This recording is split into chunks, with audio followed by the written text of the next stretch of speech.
The project looks straightforward at first. Connect ERP to MES. Align production data. Improve visibility. Everyone agrees on the goal. Then the questions start. Where does this data originate? Who is responsible for maintaining it? Should this logic sit in the control system or higher up? The answers are not always obvious, and once development begins, changing direction is expensive.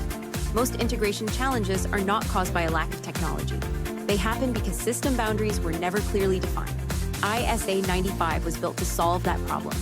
This certificate focuses on how enterprise and control systems are meant to work together, not in theory, but in architecture decisions that affect real projects.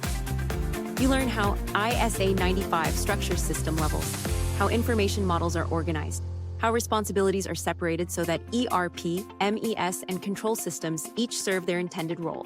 It gives you a common reference point when discussions get complicated. When teams share that reference, conversations become more precise.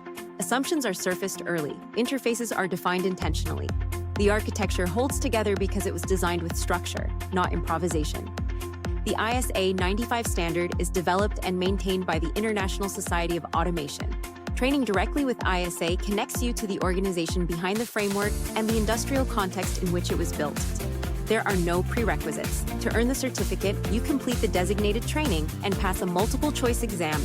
Multiple delivery formats allow you to choose the setting that works for you. Integration projects will always involve complexity. The difference is whether that complexity is managed intentionally or discovered late. If you are responsible for connecting enterprise and manufacturing systems, understanding ISA-95 changes how you approach that work from day one. Enroll today.